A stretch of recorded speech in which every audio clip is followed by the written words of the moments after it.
बाबासाहेबांना आरक्षण का दिलं? ओबीसी, एसटी, एससी, आदिवासी लोकांना हे माहीत आहे का? अजून माझ्या मराठा बांधवांनो माहीत आहे का? का दिलं पहिले आरक्षण? का त्यांनी कायदा मंत्र्याचा राजीनामा दिला? का दिला? याचं कारण माहीत आहे काय? इतिहास वाचला का तुम्ही? बाबासाहेबाला वाचलं नाही. कारण कायदा मंत्र्याचा राजीनामा का दिला? हिंदू कोड बिल का काढलं? स्त्रियांसाठी आरक्षण का दिलं? जास्तीत करून जे गर्भवती स्त्री राहते तिच्यासाठी आरक्षण का दिलं? कारण ते सांग माहिती आहे तुम्हाला? ढुंगणाला फळा कमरे ओ बाबा गयात गाडग बांधलं होतं तुम्ही. आम्ही भोगलो ते. छुवाछूत होती दादा. सळ्यावर जाता नव्हतं येत. पाणी प्यायची उजागिरी नव्हती. लोक मारत होते.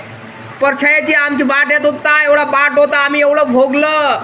बाबासाहेबांनी विचार केला का माझा समाज हा दुबळा आहे, शोषित आहे, वंचित आहे, दबलेला आहे. त्याला कसं मोठं आणायचं?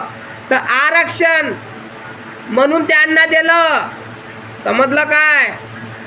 तुमच्या गळ्यात नव्हतं रे मडकं, पाठीला जाळू दादा. आमच्या बापानं काढलं. बाबासाहेब आंबेडकर नसले असते तर काय झालं असतं?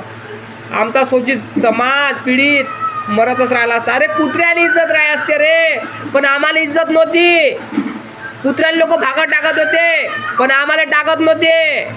आम्ही कुत्र्यापेक्षा जिंदगी बेहतर होती आमची रे दादा. म्हणून सांगतो बाबासाहेब आंबेडकर आमच्यासाठी परमेश्वर आहे.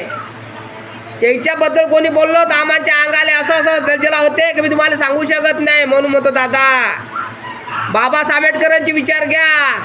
कायदा हाती घेऊ नका. विचाराने चला बाबासाहेबांच्या. बाबासाहेबांना रक्त न सांडता, जनतेला न तकलीफ देता आरक्षण भेटून दिलं. समजलं का? जय भीम, जय शिवराय. खरं बोलवलं तर कमेंट करा, नाही तर शिव्या द्या दादा.